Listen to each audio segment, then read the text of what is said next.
I used to be terrified of dogs, bro. I mean, I love them now, but you gotta understand my reasoning for it, though. For those who don't know, I'm a Jamaican man, born and partially raised. I've only lived there for 8 years, but those 8 years gave me enough experience to know a bit about my culture. You know what I'm saying? The food, the music, the people, the overall vibes. I lived that. And I loved it. And I miss it sometimes, though, I'm not gonna lie. But you know what I don't miss? Them damn dogs, okay? Because there's a lot of stray dogs in Jamaica, and a lot of them aren't really strays for real, They just roam the streets for funsies and then go back home when they're done causing civil terrorism in the neighborhood or some shit. And this mostly happens because some Jamaicans don't like the idea of a dog living inside their homes, so they kind of just leave them outside and let them do their own thing until they either need food or they haven't seen them in like 3 days or some shit. Yo, where the dog there? Huh. So the dogs had no choice but to turn to the streets for guidance, you know what I'm saying? Because they didn't know what it was like to live like a white woman's poodle. They didn't know what it was like to get pedicures, expensive steaks, and the occasional haircuts. All they know how to do was hustle, grind, and be a terrorist. And all that did was make them cold, vicious, and holy shit, so very annoying. So you understand why I had a lot of distrust in dogs, especially after I became a victim of one of their acts of terrorism. Like, look. Back when I lived in Jamaica, my uncle would sometimes send me on little store runs for him whenever he needed something from the shop. And this time, he wanted me to get him some crackers. Like actual crackers, not like actually white people. And it wasn't a hard task at all, bro. I'm gonna be honest, because it was a fairly straight 3 to 4 minute walk there and back. But on my way there, I ran into a couple with a golden retriever. And I'm not gonna lie, I was shook. Okay, because this was my first ever encounter with a golden retriever. At least in person. Because I've only ever seen them on TV when they had those Air Buddies reruns. Banger movie, by the way. So I knew absolutely nothing about this dog type. The only thing I knew was it was a big dog, and I was a small boy in Jamaica. And that alone was enough to have me shaking in my flip-flops, because at least with the other dogs, I knew their stats. So I knew exactly what they were capable of. And whether or not I could handle them, if it ever came down to it. But with this dog, I didn't know a damn thing, alright? I didn't know its nature, its fighting type, I knew nothing. So I proceeded with caution.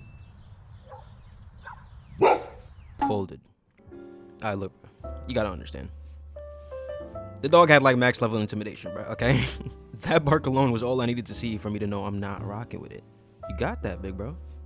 So I took a little detour, and I found myself on a block I've never been on in all my years of living here. And on top of that, I was still on edge after that very traumatic experience from earlier. So traumatic, I'm not gonna lie. So I was moving real tactical. And I was looking out for any possible ops that could be lurking in the shadows and shit. And all my senses were on 10. I could see, smell, and hear everything. Ain't nothing could have surprised me even if they tried. Oh my god. I look to my right, and I see a fat, big-bodied, Baki-built ass pit bull, yo. Spazzing out behind this huge gate, and right behind it was a little smaller but very big body Rottweiler. And don't even ask me why somebody had any business having two of the world's most dangerous dogs, if untrained, in their possession, but one thing's for sure. I was a stranger on their block, and they were not rocking with it. Now I had only two options, okay? It's either I turn back around and face the obviously very dangerous golden retriever, or I keep moving forward and risk having a play party with Princess and Cupcake. I'll take my chances with Princess and Cupcake. Plus, there's no way they're getting over that tall ass fence anyway. I'll be good. I'll be fine.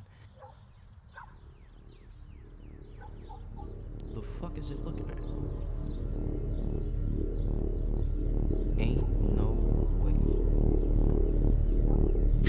Oh shit. I see the Rottweiler go underneath the gate and beeline right for me, with the pit bull following right behind it. And I took off full throttle, and I can swear to you, bro, my legs have never moved that fast before in my life. But it's either they move or we get turned into a pile of shredded cheese by 2 months that for some reason keeps getting faster by the second. Like, the fuck are you feeding these niggas, bro?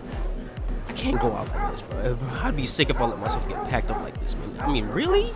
Of all the ways I could die right now, fate chose death by mutts. I mean, it really can't get any worse than this. Never mind, Elvis exists. But this is still very tragic, I'm not gonna lie. But you know what made this bullshit even worse, bro? While I'm running and drowning in my despair, you know what I hear? I hear the owners of the two dogs laughing and yelling. Run, boy. Run, you. Run. Like, what do you mean run? Nigga, these are your dogs. Now I'm fighting for my life because y'all decide to let these niggas off their leash while y'all over here laughing like this is a joke. Like, fuck, bro. Never mind this shit, bro. I gotta go.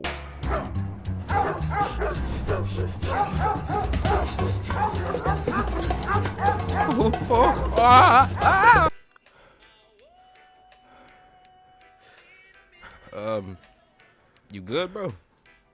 Bro, just give me a pack of crackers, bro, please. Okay.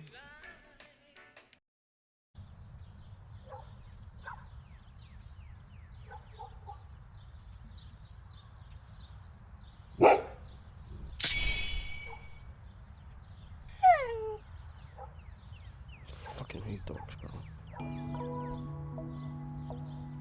I kept running until I reached the shop. And I'm honestly not even sure when I lost the dogs. I'ma just guess they just got tired and went back home or some shit. But you know what, man? At least everybody got a happy little ending. You know what I'm saying? My uncle got his crackers. And I unlocked a deeper level of fear for dogs, bro. I am now truly traumatized. Hooray for that.